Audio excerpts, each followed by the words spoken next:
Repair University 2018, brand new year, brand new somewhat of a cast that we're going to get started with this year and repeating over and over. So Mark is in court today on a trial. So a lot of the things that we say that it's going to happen that everybody goes, oh, that's never going to happen. Speeding. Yeah. No.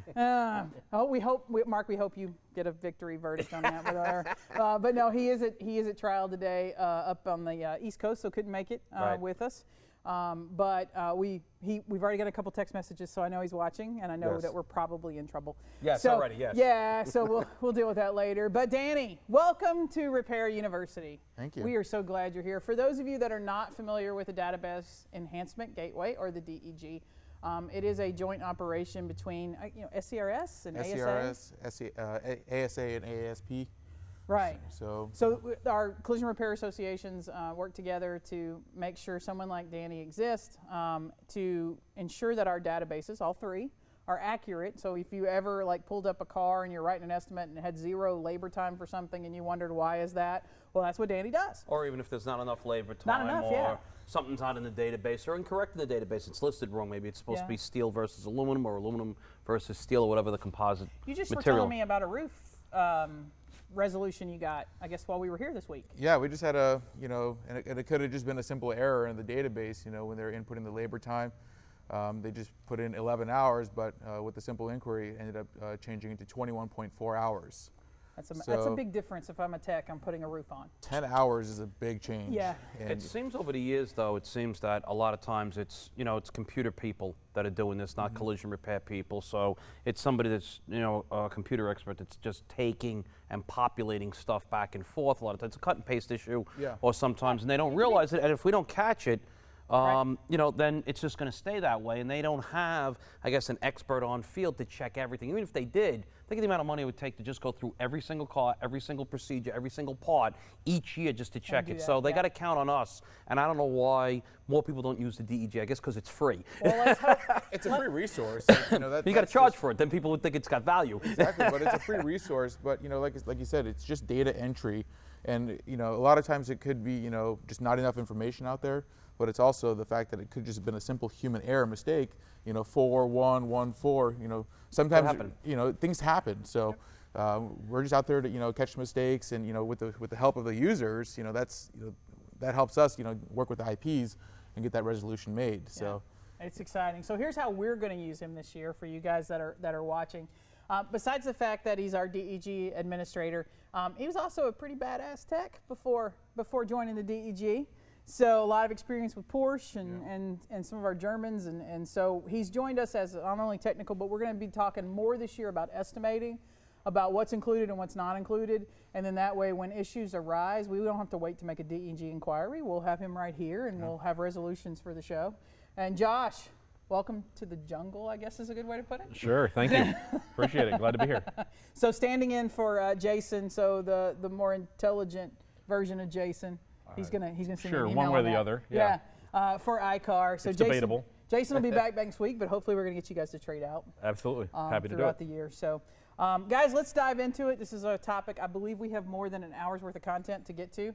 We're gonna talk about steering and suspension. Now, full disclosure, I really stink at this, and I have always stunk at this through my entire career. You have trouble putting gas in a car. No, I gotta do well. Presenting, I know. or I remember the last time we had to drain out the trunk. Yeah. 385 gallons. Look, but, okay. I was just like, it's spare. I can take it with me. I thought. You told me that was sealed. You shouldn't have believed me. Yeah, survey says Bring that extra was gas not for the truth. trip so you don't have to stop as much. Whatever. I didn't think she'd believe me. But no, I've struggled with this in my career. I think it's just one of those things that everybody's got the one thing they don't do really well. So steering and suspension has always been my thing. But I would venture to say that probably a large majority of our collision repairers and a large majority of our insurance partner estimators don't do this topic very well either. You know why? It's built on something nobody liked in school, geometry and trigonometry. Nobody liked it in school. We all felt we're never going to need it. I do accident reconstruction now, so I scratch my head in high school and going, I'm never going to use this stuff, and now I have to learn all that stuff all over again and figure it out. And you know what? Unfortunately, in the collision repair business, if you're going to read one of these charts for the degrees and mismeasurements and stuff like that, you got to understand geometry, and it's all based on triangles. And if you understand that, it makes it simple. When you don't understand it, this becomes a nightmare, especially nowadays with all the components they have on these suspension systems, and now you add electronic stuff to it. Yeah, it's getting pretty hairy. So let's talk about some of the key points. Some of the key points we're going to kind of cover today, and also some of the things that go wrong when we don't do suspension and steering. Nothing ever goes wrong. Well, if you ask half the shops, I've never had a problem. Right. I've never had it come back. Right, yeah. So some things that go wrong, or potential issues with steering and suspension, ADAS systems. So Well, that's huge. That's coming up in everywhere. That's coming up in your pre-diagnosis of a pre-repair diagnosis. It's coming up in your blueprinting, your triage. It's coming up during the repairs. A simple changing of a mirror nowadays could be part of your lane departure, accident avoidance, even backup camera system, as we saw with the Chevy Cruze. And just changing that mirror out now might be a requirement to go to the dealer. And now the mirror goes from $300 to like $1,000. On the auto show in Detroit last week, I mean, there's more and more vehicles having more and more of it standard. I'm waiting for the espresso machine. It's more prevalent, not less. It's more and more that now you have to do almost more work diagnosing the car between pre-measuring, pre-repair measurements, pre-repair scanning, and getting to the fact of what's wrong with the car and getting the repair procedures, and actually the repair is going to take you. Sure. It is becoming a very intensive research. And you've got, so when we talk about some of these other issues, active steering, traction control systems all play off of the system. Critical failure, we're going to talk a little bit later in the show about what we call critical failure, and that is when a part just fails in the middle of driving. And suddenly you can't steer, you can't turn, you can't do anything. That's what we call a critical failure. So it's not only damage to your car, but potentially us driving next to you in your car. Applied stress to components. If it's off and you don't fix it right, you're going to put extra stress on a component that could also lead to a critical failure. Uneven and premature tire wear. I think this one we overuse. We kind of think that's our North Star to finding damage. And if we look at the tires and there's not uneven wear and everything's fine, we go, not a problem. Modified or altered components, what happens when you pimp your ride? And oversized. Like that really cool Prius? Yeah, that Prius is kind of. That Prius, that guy did a lot of work to that thing. It's kind of funny, but. That's a TRD option, right? Yes. Yeah, the TRD Prius. I have never seen that car at SEMA, and I would really love to see that car at SEMA. That'd be great. If anyone knows who built that Prius, we would love to talk to them at some point. When you go 1+ size or 2+ size with tires, you do give up a little bit of stuff, but not as critical. When you start to add 3, 4+ size tires over factory, and you start raising the vehicle up, you change a lot of aspects with the computer components and even the ABS, your speedometer. There's a lot of stuff that goes into this. We're going to talk later about maybe sometimes fixing that. Yeah, we may be getting to the point where the technology on the car makes a lot of the customization things that we were so used to, or that we do at SEMA every year, a little bit of an unsafe thing. So it'll be curious to see how that goes forward. So let's talk about inspecting and diagnosing steering and suspension, because that's really what we do, whether I'm the blueprint technician or the estimator for the insurer or the estimator at the body shop. I've got to inspect it, and I've got to decide when I'm going to inspect that, right? Because I'm an estimator, and I've got a trigger. I have to have a triggering cause. You hear that a lot from the insurance side. And there are 3 common triggers for when a shop or an estimator looks at steering and suspension, and we've all heard these our entire life, right? Impact to a wheel, visual structural damage, so you've had structural damage to the frame, or the vehicle goes off-road. And those 3 things generally are when a shop tries for an alignment, measures, looks at suspension, or an adjuster takes a deeper look. Is that a good list? That's primarily the 3 main things that you do see nowadays, and some of the ignorance that gets played into it. That, well, there's no wheel damage, so why do you need a wheel alignment? The car was parked and unoccupied. Why does the vehicle need a wheel alignment? All the gaps look good. Just like, you can look at somebody and go, wow, you look great. What could possibly be wrong? The guy dies of an aneurysm the next day. We've all said that in our lives, unfortunately. Oh my God, I was just talking to the guy last night, and now he's dead. Died of an aneurysm. It just happens that way. And that's the unfortunate thing. You can't tell by looking at things sometimes. You have to take other parameters and measurements. Yeah, so Larry, you brought me a very interesting video. Is there maybe an issue when a car is parked and unoccupied that would require a suspension check? Well, you can have situations where if a vehicle's sitting still, and unless you have a small little Prius or a Mini Cooper hit into an 18-wheeler, the 18-wheeler may not move that much. But when you get cars that are relatively close to the same weight, even 1,000, 1,500 pounds off, one vehicle is going to induce another vehicle forward.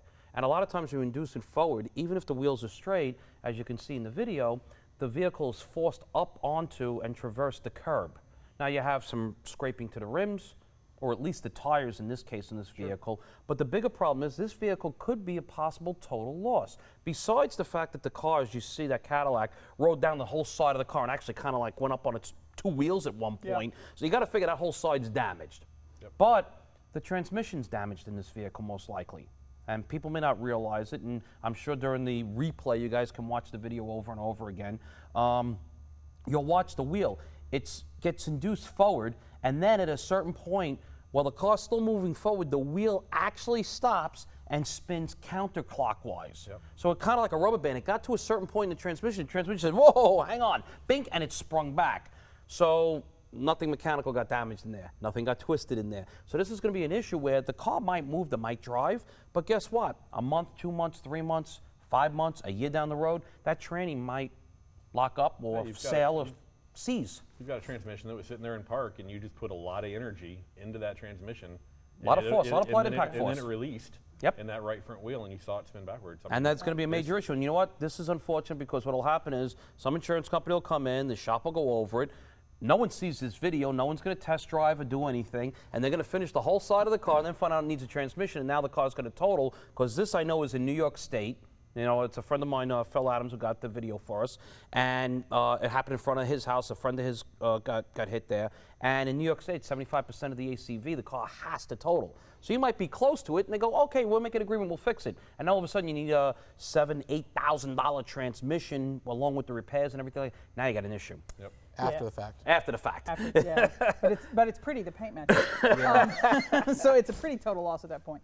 What I like about the video is that it's a little bit of an exaggerated parked and unoccupied claim, but for the most part, if a car got hit in the rear bumper or hit in the quarter panel, parked and unoccupied, I'd say probably 99% of the people would just go, no reason to check it, no reason to worry, let's just move on. But it's a great example of how things have changed. So suspensions are different, everything's different now, a little bit softer, a little bit, you put any force into the vehicle, it's going to go somewhere. So really, when do we inspect suspension and steering on a car in a collision repair shop? It's basically the three now.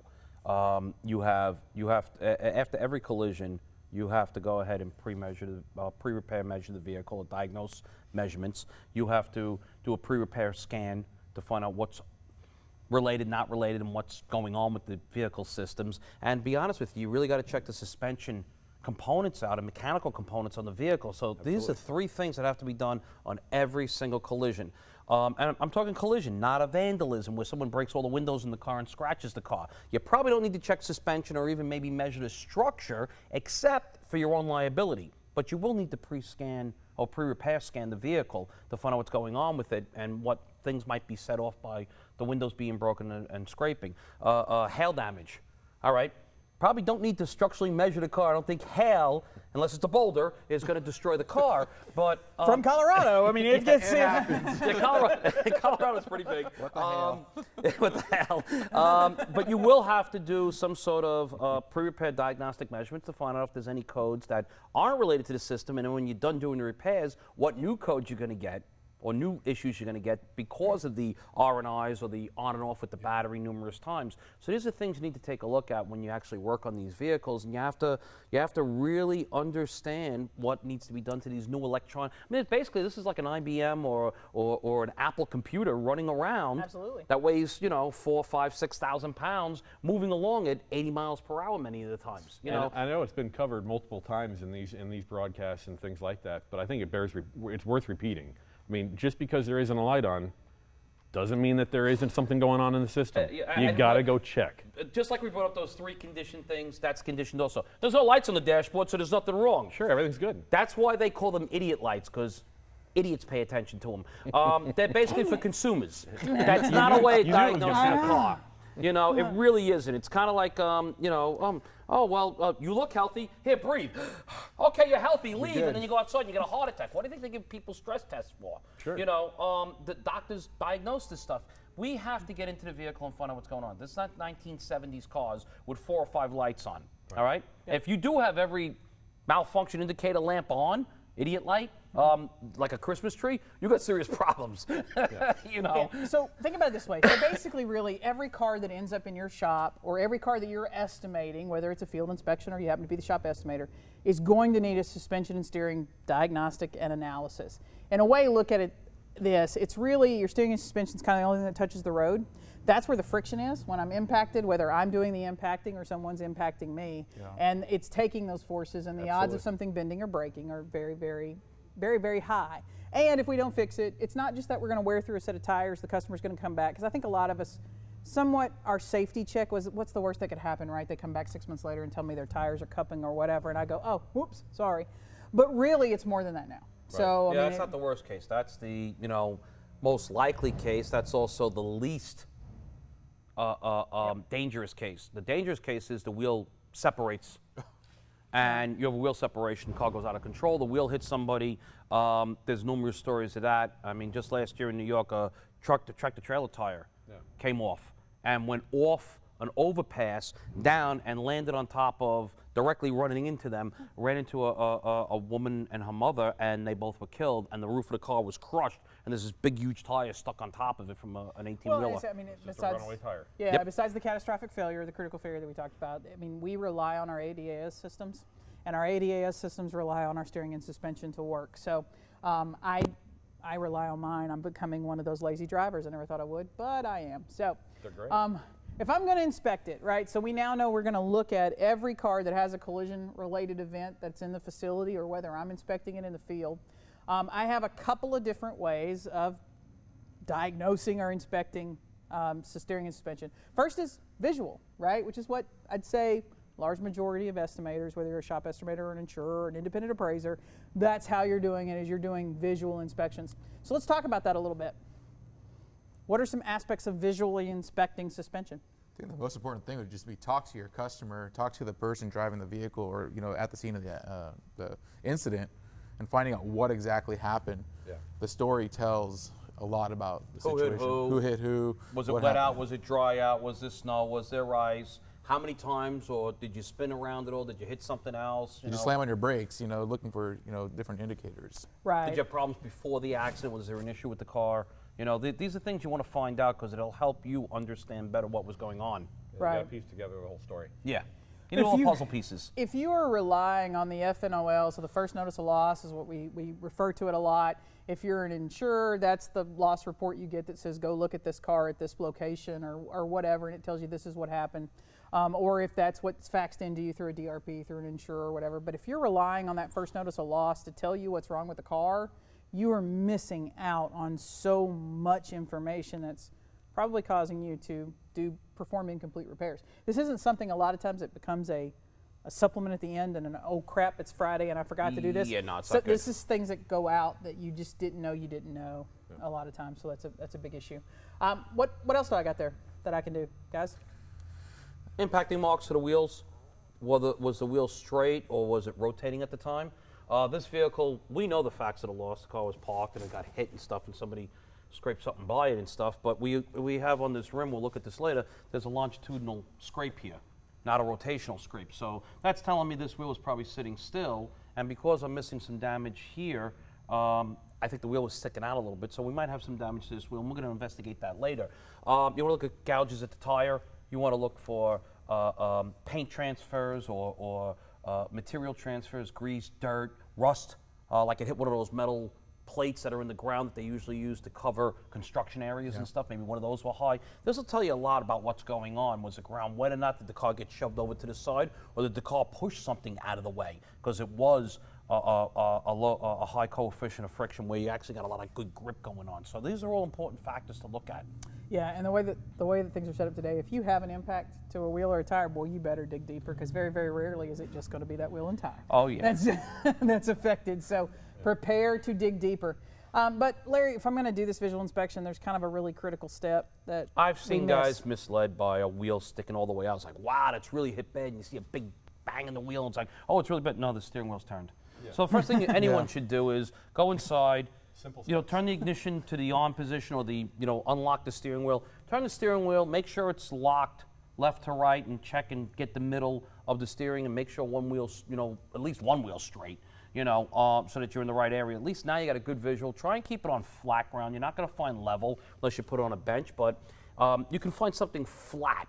So the car's at least sitting somewhat on flat ground that looks close to level, so that you get an idea of where the car's sitting. Is it sagging anywhere? Sure.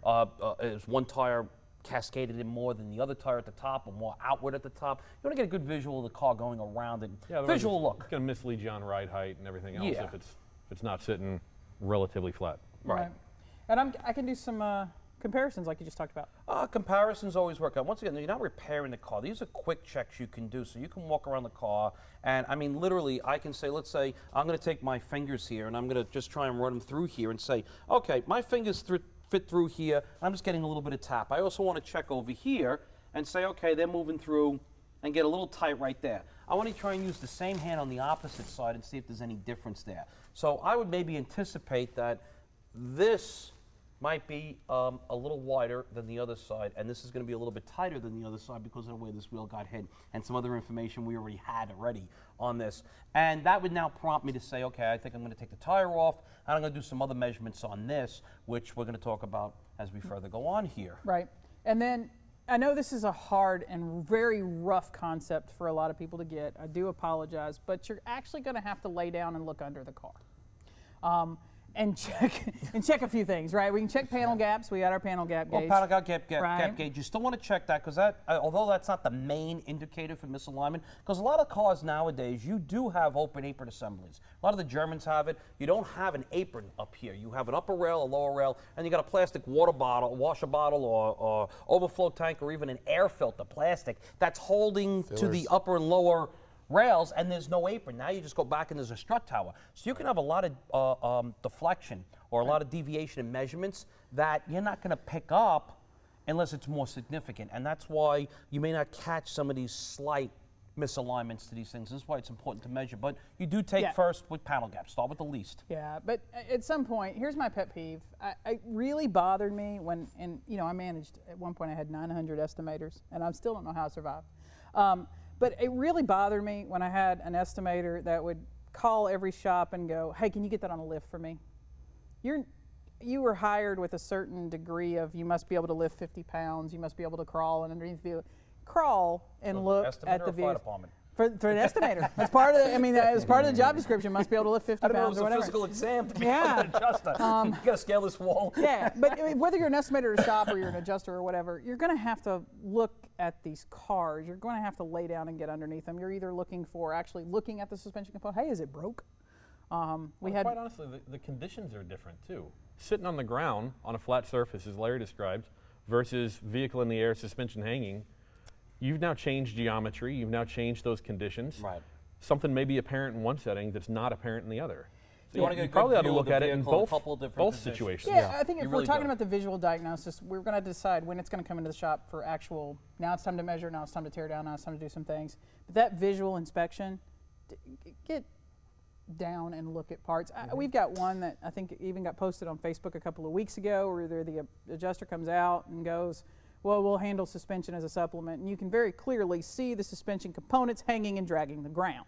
So, a very quick little kneel down could have wrote a better estimate and maybe not even had to come back, and that's delaying the customer, and that's... Well, could have figured out if the car's even repairable at that point. Yeah, that's a big thing. Collision damage should be a secondary thought if you have visual indications that there's either some sort of suspension damage, suspension component damage, and or mechanical damage. And that's why you want to make sure that you want to maybe do those first.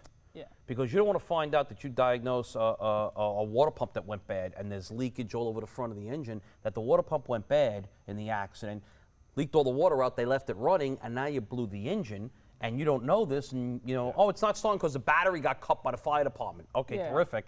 Now you get the whole thing working, you get the wire harness on, and now you find out the engine's blown, and now you already finished all the body work and everything else to it. Now it's like, oh, wait a second, now we need an engine. We have an issue here, you know. These are steering and suspension can be some big ticket items, especially if you're following a lot of the OEM procedures. It's not a simple supplement. It's not a $35 alignment or some of those things. So it's really kind of a pet peeve when I see estimators walk away from that and think that that's something they can catch later when it's something they can visually see. There's some damage you're not going to visually see. We're going to need to do some measurements, and we're going to talk about that to get that stuff down there. And we got a question coming in. Brian's asking, how do we check bearing damage? I mean, I know if you want to talk about a run out. Well, bearing damage, a couple of different ways to check it. I mean, we're going to talk later about doing at the end there, number 5, a wheel run out and radial run out to check first if there might be an issue with the wheel or the hub and bearing assembly. And I mean, look, I'm sure you guys have seen it in Snap-on's, you know, catalog. There's a stethoscope. I guess it's the only thing they sell at doctors is the stethoscope, because shops don't seem to understand what it's there for. And that's to listen for engine problems. It's also to listen to bearing problems. You want to hear if there's a difference in the bearing sound. If you don't know what it's supposed to sound like, listen to 3 good wheels on the car. You know, put it on the hub assembly and spin the hub around. You know, usually got to take the rotor off so you can hear it, and spin it around and listen. And then listen to the one that you think or suspect that might be damaged, or one that you really know is damaged, and listen to that, and you'll hear that crunching. And what happens usually is, you get that noise, that humming noise. What happens is that the ball bearings that are in there go from being a nice round spherical shape, and they get a little oblonged. And you get 2 or 3 of them that way. Now what happens is they start sawzalling their way off, and you could have a wheel detachment, or wheel separation it's called, by not the lug nuts, by the hub and bearing assembly, and that'll go flying off the car, and that's a major, major issue. At least with the lug nuts, you'll usually get a little bit of vibration in the front as they loosen up, versus this will be a catastrophic failure instantaneously, and you'll have no control of the car because one wheel's scraping on the ground, car's pushing it forward, and you're trying to steer the wheel, and it's just not going to move. When your wheel passes you, that's a bad sign. That's part of the diagnosis. I mean, you're really going to have to go ahead and listen to the bearing assembly and go over that, you know, and listen with that stethoscope and find out what's going on with it. So let's say on my visual inspection, guys, I have found indicators that make me think it's time to dive a little bit deeper. And so now I'm going to go into mechanical. Now, if you're a shop that does 100% teardown and blueprinting on everything, you probably start here. You probably don't start with visual. The visual is just pictures for you to justify teardown or whatever. But in the mechanical, what are my mechanical options for checking steering and suspension? You want to do, as I said before, we did some quick checks with my fingers before, but now I actually want to grab maybe a ruler or something, and before I take the tire off, lift up in the, I don't need that right this very second, I might pop out these center caps, and I want to measure with a tram gauge. Long measurements are always done with a tram gauge, short measurements with either a specialized tram gauge that's made to do short measurements or a tape measure. Always keep the tape measure flat. What I want to do here is check the wheelbase, okay? Okay. And then I also want to check eventually, I want to take a measurement from down here to maybe you know, a point underneath the suspension to find out where the wheel position is. Yeah, fixed point, all 4 corners. I'll even get into triangulation. I'll go from left side to right side to left side, and get a right side, a right angle triangle. Then after that, then you want to take your tram gauge and go through some of the other measurements that you can do comparatively. Once I find enough that's really off, now I could also skip this. If this wheel's back into here, I'm not even doing mechanical measurements. I'm going right to 3-dimensional electronic measuring because it's an obvious visual, this thing's really damaged. There is something very wrong. Yeah, there's something very wrong. But if I have a car that hit a pothole and this part of the rim is pushed backwards and the tire blew out, but I put the tire up and, you know, the flat portion's over here, so you just rotate the tire and the flat portion won't be on the bottom anymore. But I want to check the position of the tire from like a good side, and I'll check left to right. And if I see it moved, I'll be like, okay, you know what? Let me check the strut towers. So do I have a setback at the bottom, or do I have a caster camber problem up at the top because my strut tower moved, my upper pivot point moved on the vehicle? So that's something you want to do.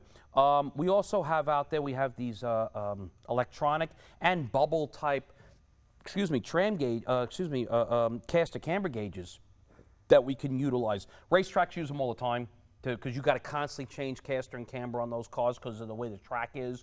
But we can utilize these. Chief used to have it on their set years ago with their tram gauge set. You guys can still use this for quick diagnosis. It's not too hard to learn how to use it, and you can really check with the wheel on the car and see where your caster and camber is and how far it is from left side to right side. With your wheel run-out test, there's 2 different types of tests. A run-out test is going to tell me if the tire is moving in and out this way. A radial runout is going to tell me this way. So basically, the runout's going to tell me if I have an oblonged wheel, the wheel kind of like got crushed in a way. Yeah. This is going to tell me if my hub and bearing or my wheel is damaged. So basically for this test, you can literally take a block of wood, or in this case, I could roll that case over. Just give me the ruler for right now. But let's say I wanted to roll this box over, and I could just lay it right, no, don't roll it over, lay it right here. Now, as I spin this tire, I want to see if this goes up and down when this is set on a set base. This will tell me if there's a problem with the wheel going around. Now, I can also do it from this side and spin the wheel this way and see if I have any in and out as it goes around. Remember, I always spin it by hand, and I want to see if it moves in and out. Then it's going to tell me that there's something wrong with this wheel. What you do now is you do the same test on the opposite side. If everything spins perfectly, up and down and side to side, take that wheel and tire off, put it on this side that we're questioning. Swap it. Test it. If the wheel spins perfectly, I'm going to anticipate that this wheel, when I put it on that side, is going to be all wobbly on a known good side. Yep. If both of them spin bad, you know you got a bad wheel and you got a bad tire. Yeah. Now, Danny, I'm swapping a lot of wheels and tires, and I'm moving a lot of stuff around. You know, we're not saying what you should get paid, but is all of that diagnostic included? It is not included. There's a lot of time spent involved into that, and you know, diagnosing suspension components, alignments, all this time, you know, put into it, you know, needs to be, you know, factored in. You know, if your shop is doing all that stuff in house, again, it's a tremendous amount of time and labor and resources and research goes into, you know, looking all this information up and diagnosing it properly, Well, we just want to throw documenting parts it. to the car till it fixes itself. One part at a time and align it every time. Yes. Yeah. That seems to make more sense in some cases. Yeah, I mean, it's a definite factor to consider. So we know that, I mean, if we want to say my visuals that I do are really what helps me know whether it's time to dive deeper, I may say my visuals are part of my estimating process. Maybe there's no fees for that, but when I'm into this, it's time to start thinking about the additional labor that you're doing to diagnose these cars. And it's for the customer safety, because what we covered earlier is that this just isn't about, you know, whether I'm going to cup a tire or wear a tire's corner. I'm going to possibly, you know, hit a minivan on the way home when I lose steering and control of a few things. Yeah, So, and you know, you mentioned tire wear earlier, and again just now. I mean, tire wear is only going to be an indication of a problem that's existed for a period of time. Yeah. It's not going to show up immediately. Yeah. So if you've got tire wear, that means there's a condition or a problem that pre-existed, more than likely. yeah. But the fact that there isn't tire wear doesn't mean that there isn't a problem now as a result of the incident. You know, we talk about, I think there's a video, I want to say it's Mark's Body Shop out of Maryland has one, where there are things that make a car come back in for a post-repair inspection, and then it gets nasty, right? Yeah. Tire wear is one of those. Sure. Makes So- total Tire sense. wear, plastic bumper, Bumper cover misalignment. Yeah. Yeah. Misalignment, a panel closure operation. Or, funny enough, sometimes a color mismatch for some reason. Yeah. And that's always, and you know, like you think you're just going to take off the bumper cover for the hell of it and show them something, and oh my God, wow, look at all this underneath here. I mean, we had one where I showed you guys the other day. We didn't include this, but the guy put on brand new tires. Every 2,500 to 3,000 miles, the tires were completely bald in the rear. And literally, we watched this car go down the road, and we videotaped it. The engineering firm I work for got called in, and the car does this going down the road. It dog tracks left to right constantly. Yeah. So the car's fighting itself geometrically as it goes down the roadway. And we said, we got to do a measurement. He says, well, and the best is the insurance company at the time and the shop had told us, well, we did like 6 wheel alignments. Okay, we're just going to keep doing wheel alignments. You know, it's like, you know, I keep filling up my tank, but I'm out of gas in the morning. So maybe you got a leak in the tank. Let's check that. No, I keep filling up. You know, It'll fix itself. it's insanity doing the same thing over and over again, expecting a different result. They said, let's measure the structure. And the best is they said this to me. What does that have to do with anything? Whew. Okay, guys, look, 101, suspension and the components are bolted to the body. So if the body's not right, nothing else is going to fit right. So, I mean, that's part of the issue that we run into. They sell shims. Oh, shims, yes. Yeah, I love shims. I just That's shim great. it up. Yeah, we'll There you shim it go. up. All right, so we Well, the cannot step drill leave. big. Machine make hole bigger. More Hold- adjustment. Hold bigger, more fit good. You always get me in trouble. What is Where's it? my when- monkey? I don't know. can't- No. I can't. No. Why? Just no. Just no on the monkey. I can't help you there. Your eye-car, you're supposed to be helpful. Yeah, I'm trying. All right, so let's talk about diagnostics because we cannot leave steering and suspension without talking about pre-scan and some of the value that a pre-scan can do when you're in this situation, especially now that I'm doing maybe more mechanical or Well, we digital saw checks. with Jake when he was here with the post-repair inspection class that we did. You know, we have, I mean, there's a shot up there, there's probably 100 different computerized units on there. Some of these units might get affected by different things. Let's take a higher-end car that has this adjustable automatic suspension ride height. Okay, that's automatically going to do it between comfort, soft, sport, riding conditions, road conditions, automatically going to pick it out. If something is wrong with the suspension, the strut tower, that sensor may not be reading properly because now the strut is actually being elongated when it's not supposed to be. There's less pressure on it, less load, and the system's saying, oh, we got a problem here. Or there's an open to it.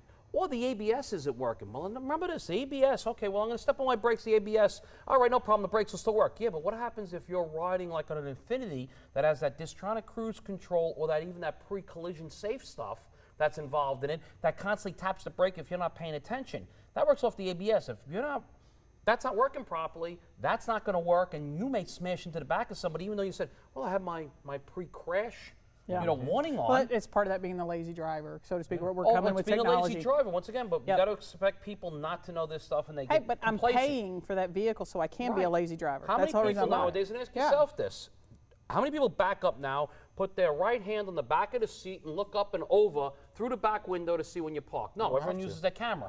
Yeah. You know, that's the problem. They what the tell you, camera's what's the for. first thing they tell you with the camera? Do not use this In substitute of your in eyeballs. substitute of looking behind you and looking around the vehicle. So, you know, this is the problem here. So we need to first find out what codes we have. Now, with the codes that you're going to get, the diagnostic trouble codes, they're going to give you a lot of times a key count, a history code, setting, or how many key cycles. And you can really judge about what's wrong with this vehicle, what's related to the incident, what does the insurance company owe to have cleared, or sometimes just a push of a button, so it's pretty easy. And what's been sitting there that you might now inherit because you didn't know any better beforehand. And now you have this car coming back and you think it's part of the claim, not part of the claim. Hey, look, I got a proof right here. That was, you know, key cycles were, you know, a certain number here, and then these key cycles have been going on for this long. Well, BMW actually gives you a date counter in their stuff, which is really interesting. So it's like, no, this is pre-accident condition, you know, that this car was that way. It's just a great tool because a lot of times it can tell you what you can't see, right? So we talked a little bit earlier about it's not always a broken part or a very obvious bend or whatever. Some of these things are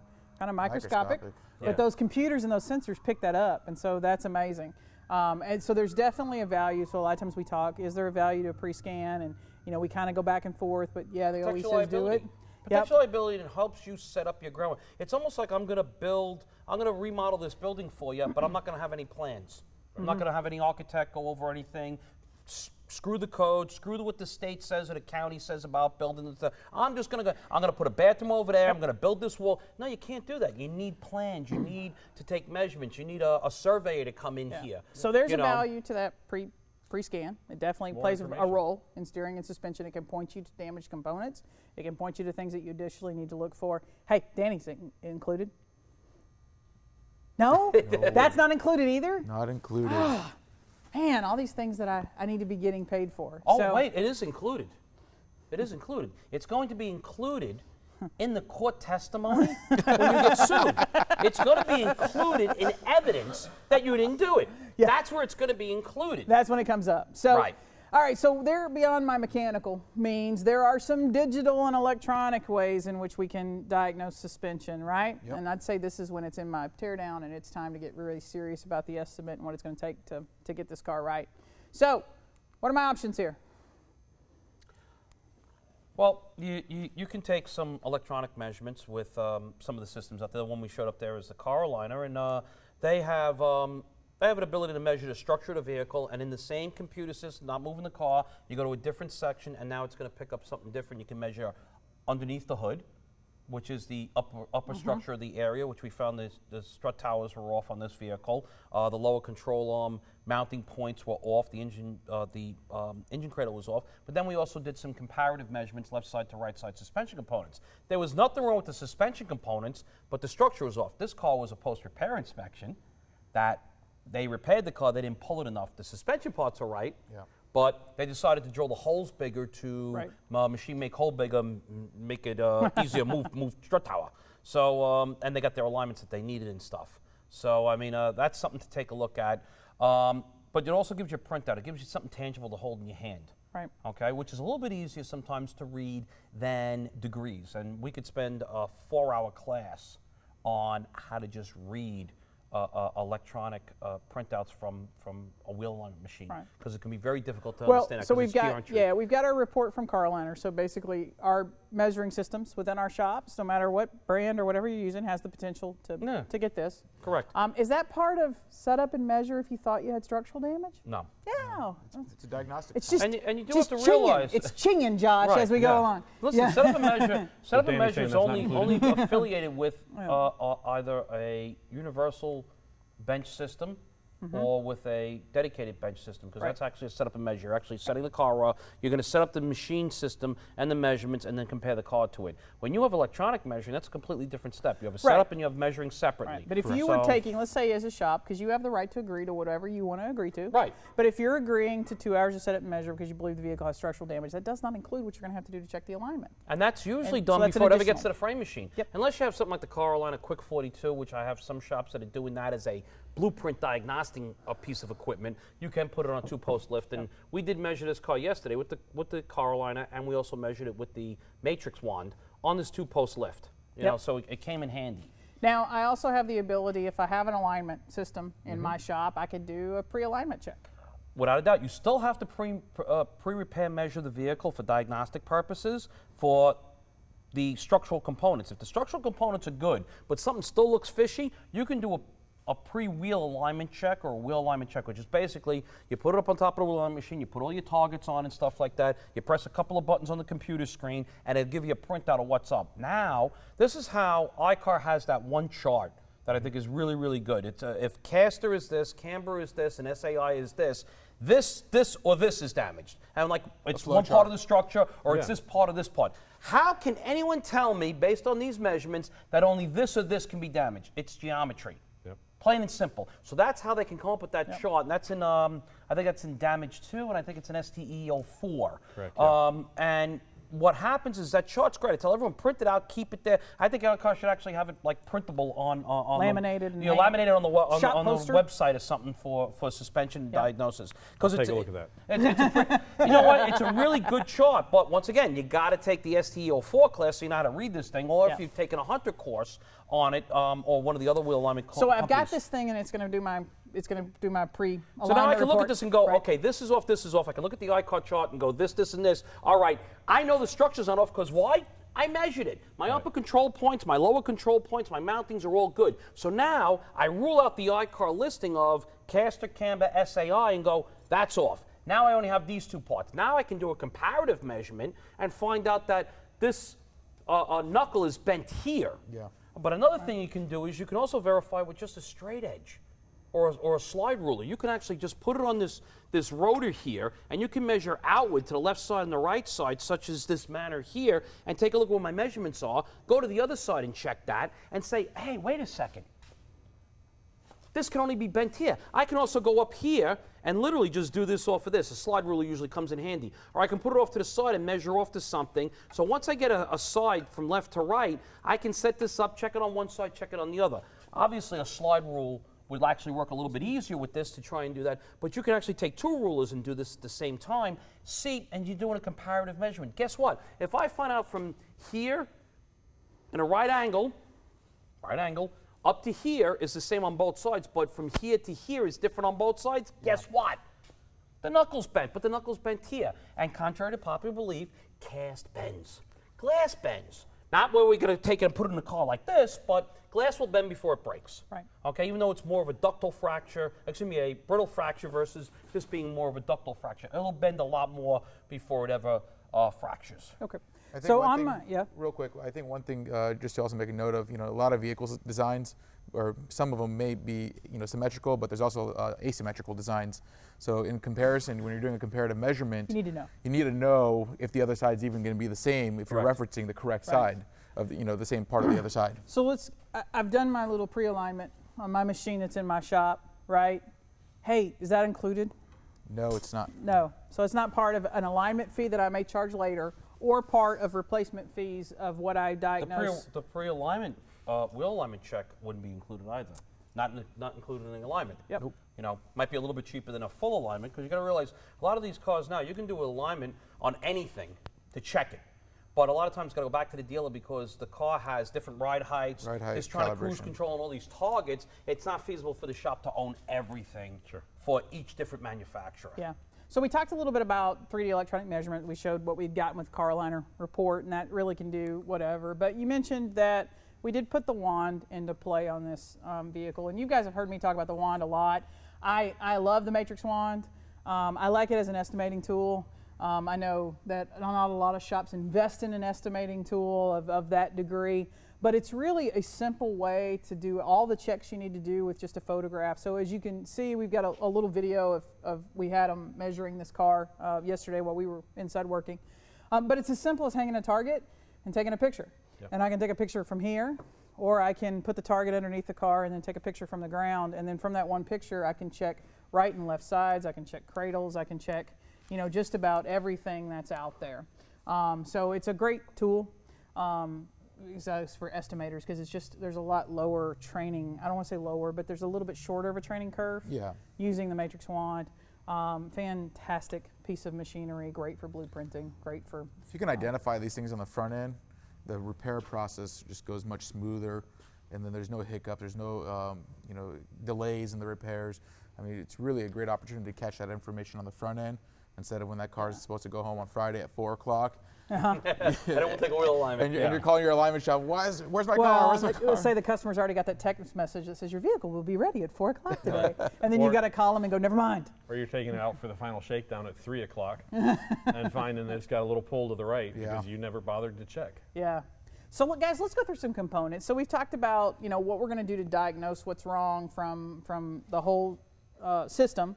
So now let's get into, we have identifiable issues and we're going to be starting replacement parts. So let's start literally from the ground up. Yeah. Probably the #1 safety component on any car, because it's the only thing that touches the road. Let's talk about tires. Tires. Yeah. So what kinds of damage am I going to get on tires that they can sustain? Just run through them real quick, Danny. Puncture, scrapes, you know, just sidewall impacts. Flat spots, you know, from, you know, instant stopping, you know, having to stop on the dime. Just feathering from a bad alignment, you know, from before.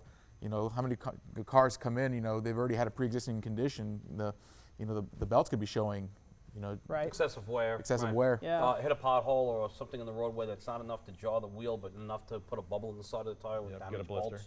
You know, then you have, I mean, in accidents, we get the partial separation where the one bead breaks off, or a full separation where both beads or, you know, break off both sides of the wheel and stuff like that. And then, of course, disablement, which is technical term for it's just a flat tire. Yeah. Why did it go flat?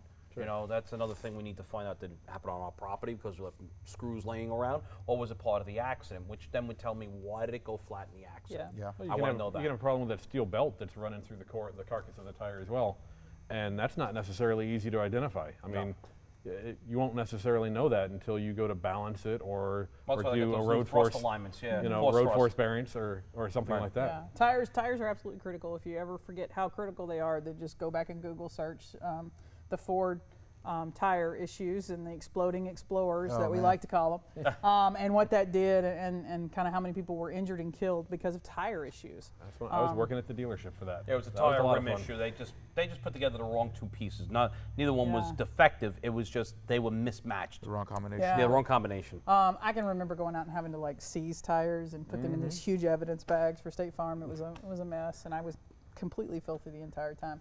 But as we focus on that tire, so we've got our damage. We've identified that a tire is going to need to be replaced, but I don't think a lot of people know how to read a tire, right? Oh, well, there's a lot of stuff on a tire, and there's a tire uniform quality guide that is a standard, so that we can find out information on a tire, the DOT writings, the labels in the tires, the diameter, the speed rating, temperature rating. What? The mounting instruction for the right rotation. Yes. Correct rotation. Yes. Little arrow that points which way it's going. Yeah. Here's a pretty decent picture of these are what all makes the components of a radial tire, and this is pretty interesting to understand what the portions of the tires, what's wrapped on the inside. This is just a regular tire, something that has one of those run flats will have a lot thicker of an area, and then they usually have some sort of solid material on the inside, and the tire is very heavy, you know. But this is really important, the Uniform Tire Quality Guide. And this is the born-on date, much like some beer has it, you know, for quality of the taste of the beer. what? Or milk has it. Milk has an expiration date, but beer has a born-on date. Well, this is the born-on date, and you want to look for the last 4 digits in this long 10-letter number alphanumeric listing here. And sometimes it's on the outside of the tire, sometimes on the inside of the tire, and each tire is going to have it. And you really don't want any tire that's over 3 years old that's been sitting. All right, so in this case, this tire 5107 is the 51st week of 2007. 51st week would be The last week of December. second to last week of December, and in 2007. So if I get a tire that says 2310, I may not want that tire because it's been sitting around for a long time. And what you have is you have a breakdown of the oils and materials that are actually involved in the rubber making of the tire, and you may not want that tire because you might put it on and it might not last that long. You start getting side cracks and stuff like that to it, you know, so you want to be very careful of that. So here's one that we're going to talk about, because if I've decided to replace a tire, in some situations, I would say more if you're on a DRP program, you're being asked to grade tires and tread depth, and you know, even to the point where your DRP agreement says you're going to have this specific tire gauge in your shop. There are issues. Are tires different? Is there different tread? Does the penny work all the time? Can't I just do a penny test? Well, It's a consumer rule of thumb. You know, it's yeah. good for the consumer, but you know, as a professional, I mean, we should be using the professional tools, you know, to make those determinations. You may Right. want to get a digital one because, Easy once to again, track. it's based on fractions. Oh my God. Math is hard. Algebra. Oh, crap, Larry. You just gave me the 3 worst subjects I ever hated in my entire life in high school. Algebra, trigonometry, and geometry. I can't stand any of that stuff. So, I mean, this is a problem. This is stuff kids hated in school.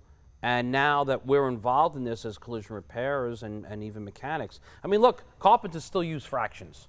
And they can figure it out. We would be at a wall going, all right, how many millimeters is this? Yeah. Because it's a lot easier to figure out millimeters because everything's equal versus fractions that you got to, you know, the denominator versus the numerator times the whole number. You know what? Let me Google it and do and then they change the decimals on you. It's like, oh my God. Google will do it for you. Now, how do I determine, if I'm an estimator, right? How do I determine how many 30 seconds that tire is supposed to have so that I know I have the tire gauge turned in the right direction and I don't just have some generic thing that says truck tire, car tire? Well, let's start with a basic, and I know Larry's got some detail to add here, but a brand new tire, one tire sitting next to the next tire, that tread depth is not necessarily the same. So they all start off with a different amount of tread depth available.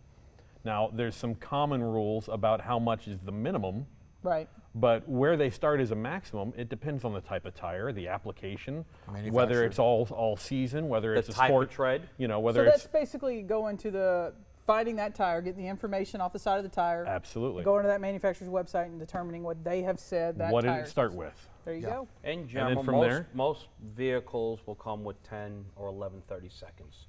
Okay. Most states, under the state laws for safety inspections and stuff like that, allowable where the tire has to be changed is 2 30 seconds.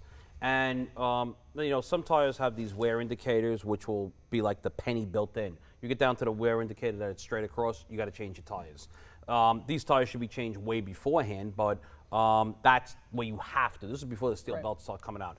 So when you look at this calculation, you have to take into account how much of the tire is being used, and you do it by 30 seconds. So if I have 10 30 seconds as a standard for this tire, and you can go on each tire manufacturer's website, and they'll tell you what the starts off with, what their standard is. And once again, you might have 11 30 seconds, 10 30 seconds, but you know, you'll have a little variation.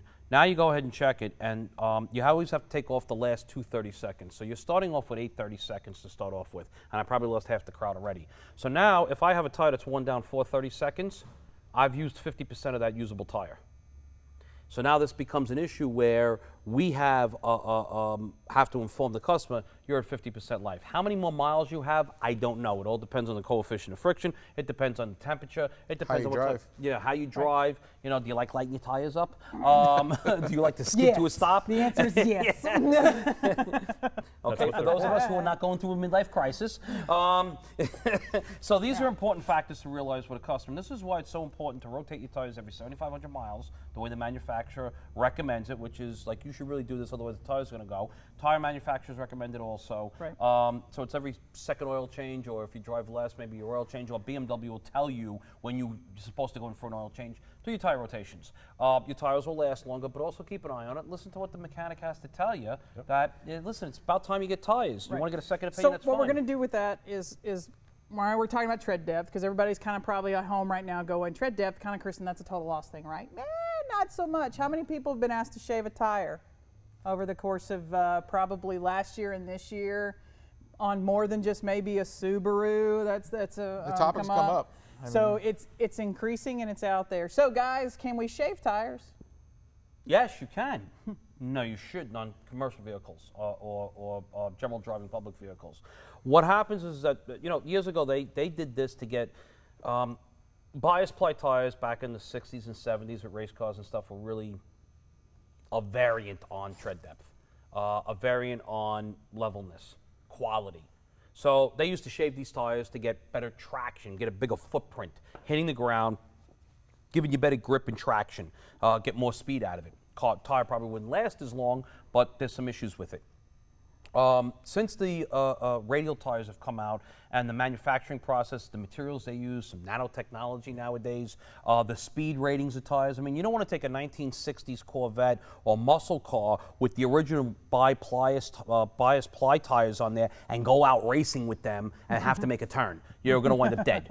And so you can shave, for sports performance. You should not be shaving a tire for for everyday use on a general driving vehicle. And this guy is OSHA approved. I checked it out. The car's safely up in the air. The guy driving the car is doing 70. They disconnected the airbags. He is wearing his goggles, but he didn't want to wear the dust mask. I found out that he was holding his breath the entire time. So he's pretty much OSHA approved. Yeah. I guess in that country. What? Yeah. He's using a He's jack using a stand. jack What stand. could possibly go wrong? Yeah, nothing could possibly go wrong. nothing. He's probably got a piece of sandpaper he's holding there, so his fingers are going to be perfectly protected. Yeah. So a lot of this is coming from, and I know a lot of times an insurer will get their hands on a little piece of information, and with good intentions, bad things happen. Sure. And so TireRack.com has a whole page dedicated to tire shaving, and it's $25 or $35 a tire or whatever.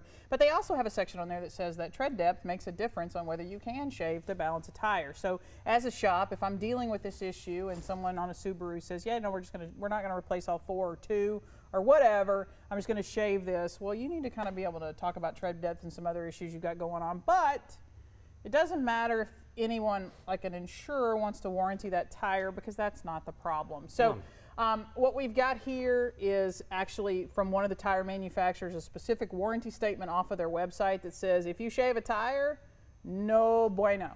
Right. No warranty, no nothing, bad things could happen. So you're going to have a sidewall blowout because of a defect, and it's not guaranteed anymore because you altered the tire. It's no different than when the manufacturer recommends 5W20 or 5W30 oil, and now you decide to put straight 50 weight and the engine blows. This is what we recommended you to put in there, and you didn't listen to us. Right.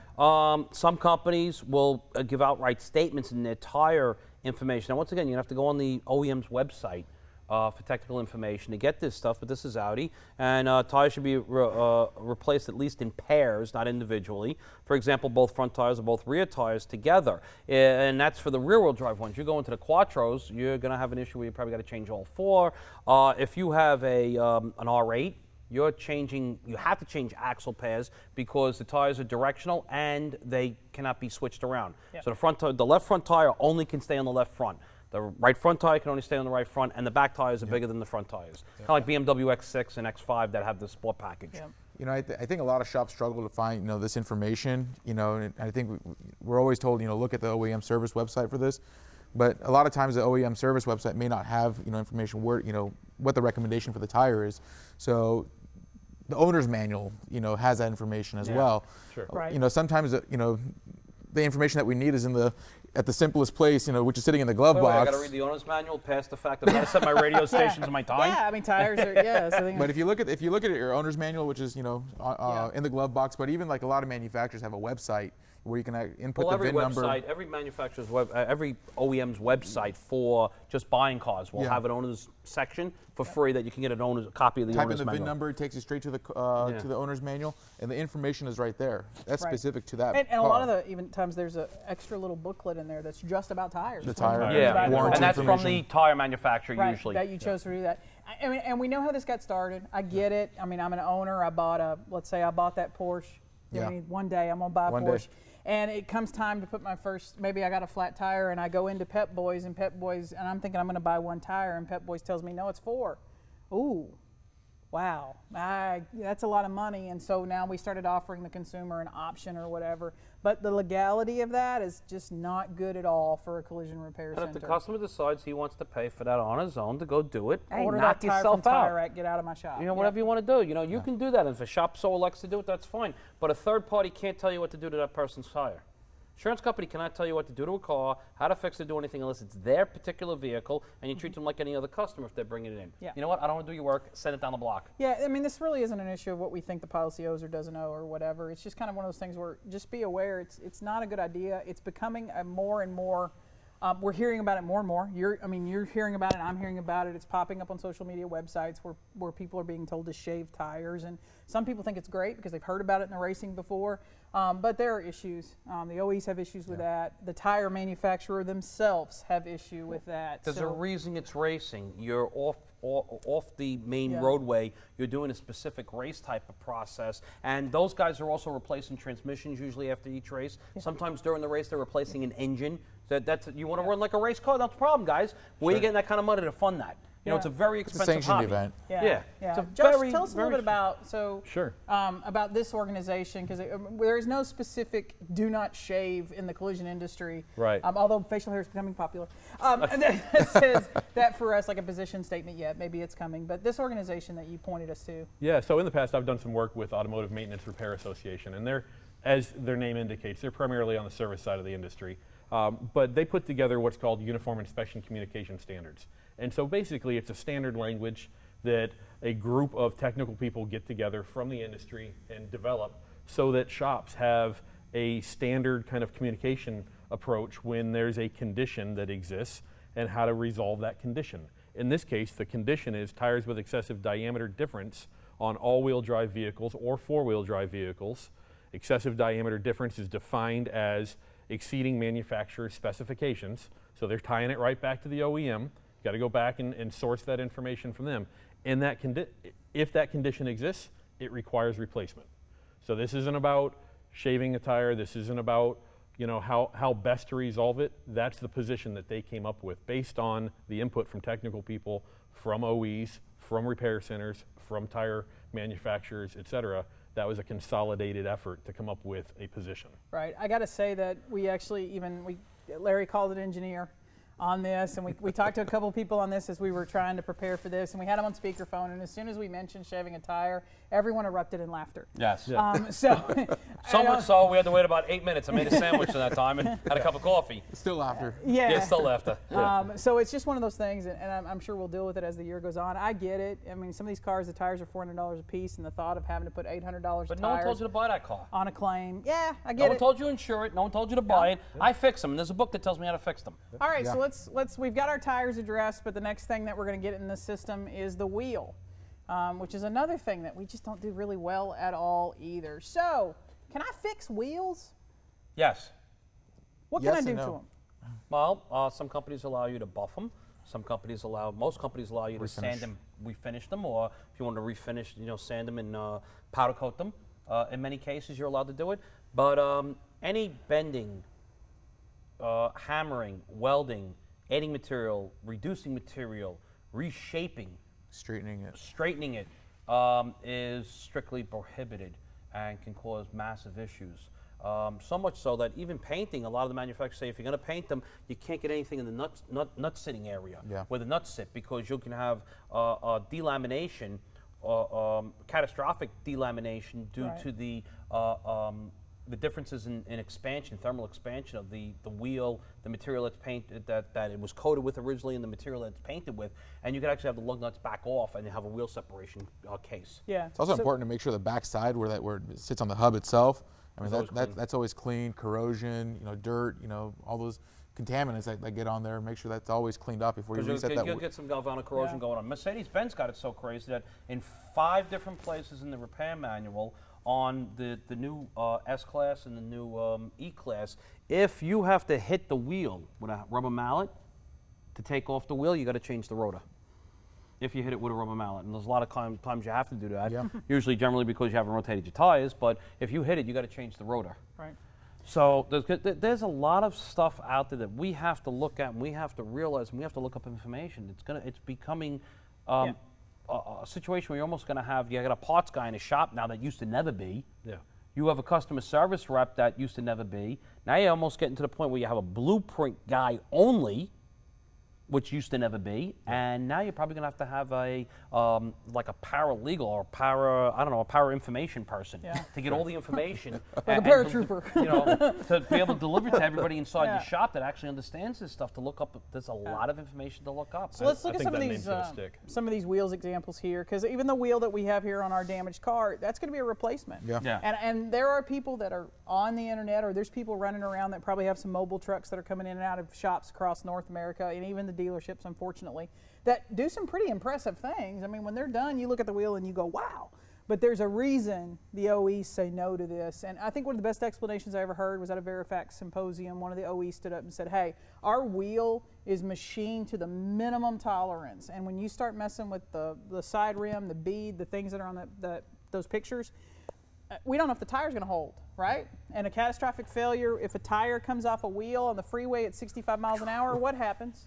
It's not supposed to pass you. Yeah. It's not supposed to pass. Yeah, you're not supposed to be going, wow, that's so weird, that rim going down the road. Looks like my wheel. They sure did a pretty job painting it when they were done. So pretty much every OE has a position statement. This is Nissan's. Yes. I can't think of, and I know Danny, you're in them all the time, and Josh, are we aware of any OE that allows more than just buff, scuff, and paint? Anything that requires machining removal of a material from the wheel, no. I mean, machine-faced wheels, I mean, that's a good example. I mean, the minute you have a scratch in a machine-faced wheel beyond the clear-coated surface, that wheel is done. Yeah, it's done. Because you are removing material, so it's... Well, let's get into the rest of the suspension. So, but depending on what type of suspension you have on the car, there's a lot of little components in there, and there's some big components in there, and a lot of stuff that can be damaged, and each of that has to be inspected individually. So that you And can they're all determine- there for a reason. They're all there for a reason. They've They got a serve role a to play. purpose, a critical role to play, right? Absolutely. It's not like a cup holder. So, even though That's also a critical role. I know, it's really, I have that BMW we picked up for a show that's going to happen this summer, and I decided to drive it and then realized the Germans don't put a lot of cup holders in storage. And That just Not doesn't limited work. with that. yeah, I don't know. We Arkansas people, I need a place for my Route 44 drink, and They don't have a gun know. rack in BMWs. I'm putting one in. No. I figured out in the trunk that I could find a really, recess it. Wait There till you go. you're going to like it. They don't make a pickup truck either, BMW. No. Sorry. Mercedes does, though. You're not in this country. Bammo.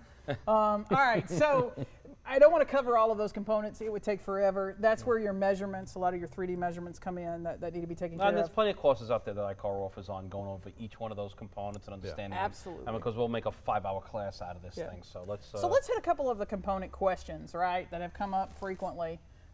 Is there a difference between a 2-wheel drive car, a 4-wheel drive car, and an all-wheel drive car? And I think the purpose of kind of this question and where it was heading is, does it change how I inspect the car?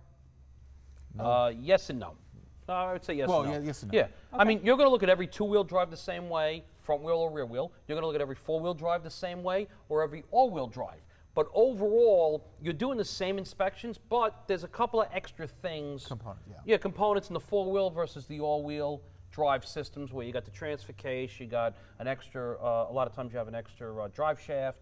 You have, also you got to look at CVT transmissions, automatic transmissions, and manual transmissions. You know, each one's going to have a slightly different aspect to it. So all 2 wheels are going to be investigated the same, all 4 wheels and all wheel drive. And then overall, the process that we're trying to give you here, if we actually made a checklist out of it, would be very similar with a couple of 4A, check transmission. 4B, is it all-wheel drive? 4C, is it 4-wheel drive? Then do this, this, and this. If not, skip to number 5, and then you continue on from there. Same thing with a rear suspension. Is it a full-length suspension? Is it a trailer arm system? You know, what kind of system do you have in the back? Is it independent suspension, independent rear? Is it a straight axle rear? You know, these are all the things you got to take into account for extra stuff. One thing, and you know, pretty rare, but you know, rear active steering. You know, sometimes there's another rack and pinion back there. Oh boy. Yeah. You know, That's a good point. So, so one of the things to think here is we've all had some weather recently. You barely got out of Wisconsin. You thankfully flew out early and got out of Colorado. Is it important maybe that I ask the customer if it is a four-wheel drive vehicle, if at the time of the accident four-wheel drive was engaged? absolutely. Yeah, absolutely, because you're considering at that point what systems were active, what systems were being used. Yeah. And back to that example earlier that Larry had with the video. I mean, that damage was all in the right or in the left rear, but what we saw was the right front, you know, spinning backwards as the vehicle went forwards. So it's a front-wheel drive one or an all-wheel drive one. But like a four-wheel drive, if my front wasn't engaged, I'm not going to have that spinning on that wheel like we saw in that video. There may be no damage to the transfer case because it was free flowing at the time. Mechanically disconnected. Yeah, it was mechanically disconnected. Now, all-wheel drive, it would depend. Absolutely. You know, how fast is the car going? Because a lot of the all-wheel drives is 50-50 or 60-40 at 20 miles or below. Yeah. But if I was doing 40 miles per hour, that may not have been engaged unless one of the wheels was slipping, and then it automatically clicks in. So that all-wheel drive may or may not. Front-wheel drive, it's definitely damaged. Yeah. You know, so these are things you need to take a look at and understand how the vehicle actually works. Especially when we think about winter weather damage, a lot of times the accident will occur when the weather is bad. The customer finally brings the vehicle in a week or so later. It's not snowy and icy anymore. So that's another thing about why talking to the customer and asking critical questions is critical to your successful building that story, inspection. you know, finding that what happened and that, you know, getting all the information on the front end. Yep, So. it's bad. So here's my favorite. Obviously, guys, I mean, I've got a lot of experience writing estimates, right? But cast components and suspension, I mean, it's either broke or it's not damaged, right? I am not the monkey. You just became the monkey. That's false. That's a complete fallacy. It's a lie. It just proves that you're very ignorant to this business. Cast components. That settles. I don't think he likes me. Oh yeah, no. Cast components bend. More often than not, they do bend, and if you actually had two cast parts here, you can see how much they can bend before they even fracture. Yeah. And this is a major, major issue that many people don't understand. I've seen engine cradles with portions that are cast, also with extrusions, and I've seen the cast parts actually move. The mounting lobes. Yeah, the mounting lobes have actually moved drastically.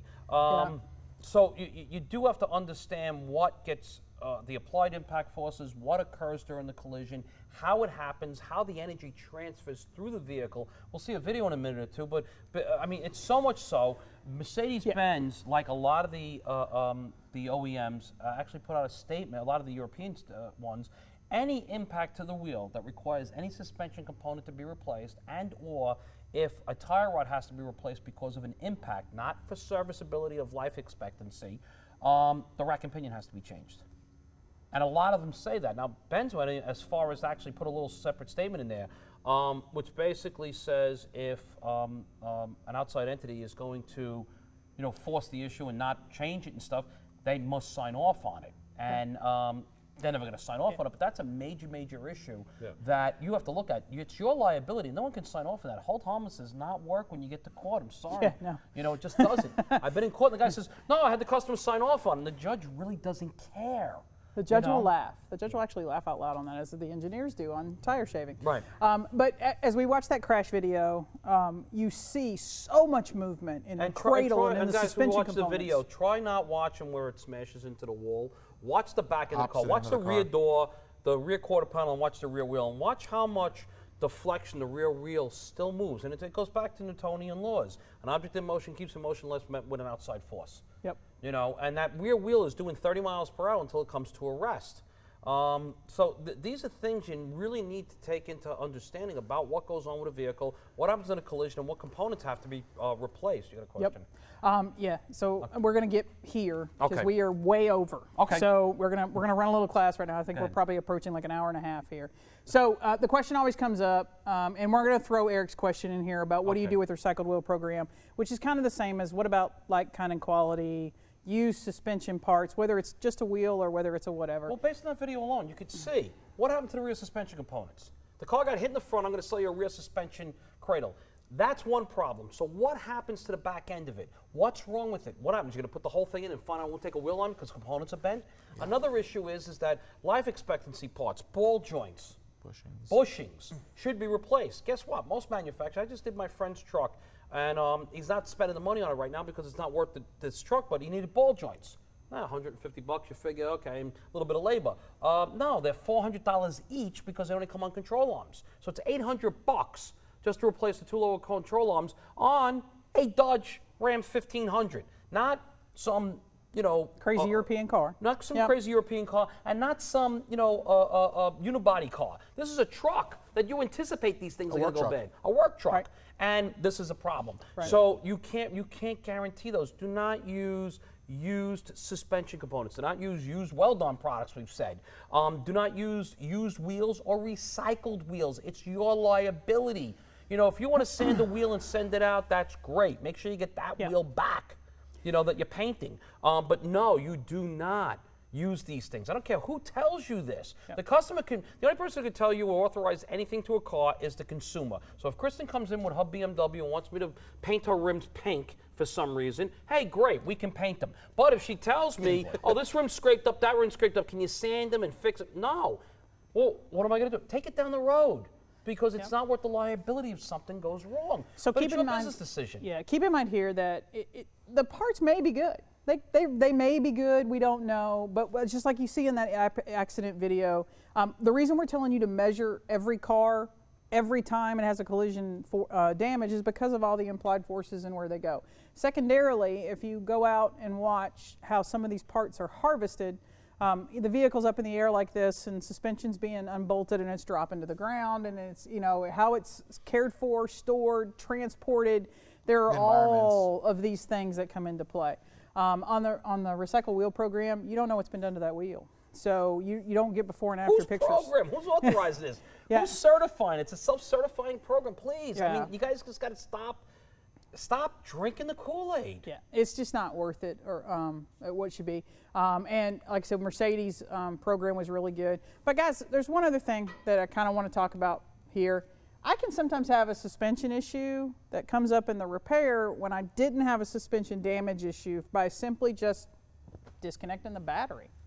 Absolutely. You've got things that need to be recalibrated, may need to relearn what the appropriate behavior is.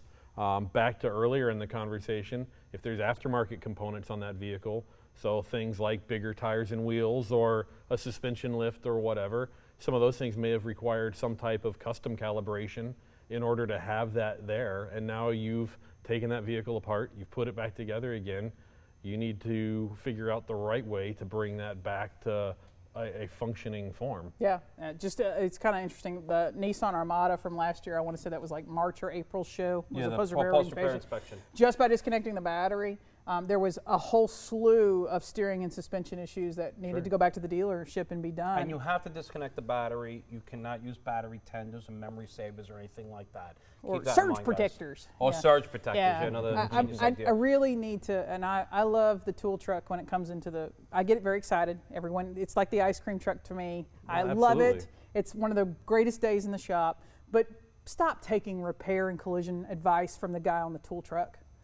So they why does everyone want to circumvent the right way of doing something? So speaking of the right way to do things, Josh. Sure. So iCar does have a few courses out there that may help with some of this. The first two courses you're seeing on the screen right now are primarily focused for the estimator and damage appraiser roles. The next three courses listed are for the structural technician role.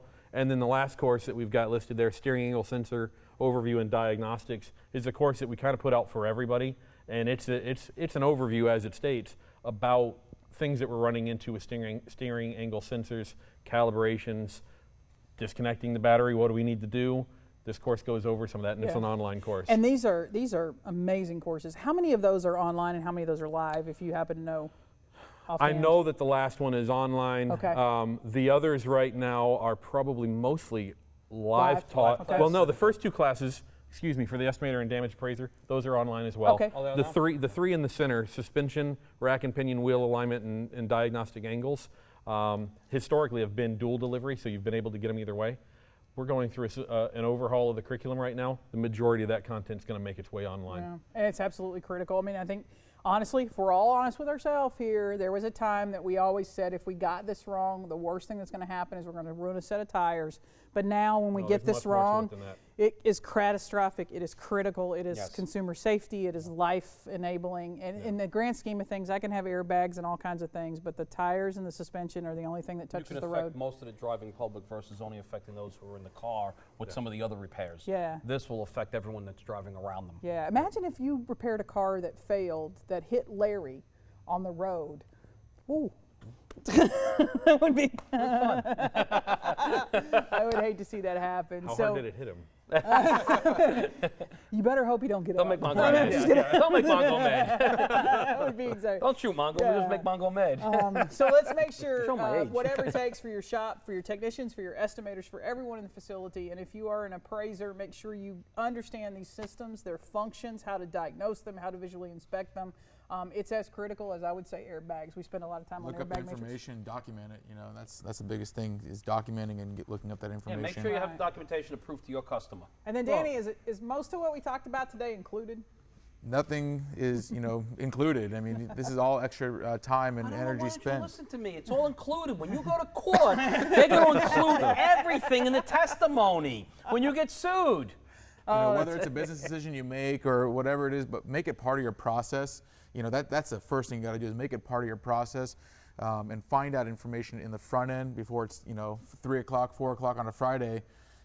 Heck, right before that car is supposed to leave. Just get that information on the front end and document it and look it up, whatever it takes. But find it early because again, that can make or break even repairing that vehicle. Right. You may potentially be buying that component or at the end of the day. But if you can find it on the front end, That's fantastic. And I just want to Huge. reiterate something you said earlier in the broadcast. I mean, when you think about suspension and steering systems and namely tires, number one safety system in the vehicle. That's the contact to the road. You can have the best braking system in the in the world, but if you don't have a good set of tires to apply that force to the road, the brakes don't matter. I mean, nothing else matters Vice if versa. you don't have that system intact and, Yeah. and doing what it's supposed to do. Exactly, it's critical. Well, do not miss next month where we are going to unveil a world premiere, brand new class for World my premiere. car. You like it? I World like world premiere. premiere. Yeah, brand new class for my car on anchoring and pulling. Absolutely. Jason will be back. A lot of the folks from Appleton will be down here. Yep. Mike and the team from Carolina will be down here as well. And the whole class next month is on anchoring and pulling strategies. And I haven't even seen the curriculum yet. I'm real excited. We're going to have some shops come in the day before, take kind of the test class, give us some feedback, and then the very next day we're going to teach it to you guys live here on the show. So very exciting It's a great stuff. class. You guys are going to love it. Yeah, I'm excited about it. I'm going to sit in the corner and I get ICAR credit, I've been told. So, We'll see how you do. okay. Well, I'm hoping I pass. I Yeah. don't know. As long as it's not suspension and steering. Apparently, I'm not good at that one. at all. Yeah. So be sure to join us next week. Get onto the website. We do appreciate RSG and the team and all the companies that make up the Refinishing Solutions group making this episode available for free. The OE episode next week on Toyota, they are also making available for free. It's a good chance for you that have never attended a Repair University Live to decide that you want to go in and purchase those tickets. But I've also been told that I should wait, and next week RSG may have some exciting announcements for those that want to continue to see the show and use their products. So some pretty good things coming up. We will see you next month. Well, actually, we're going to see you next week. Yeah. Next week, Toyota OEM repair procedures. See you next week.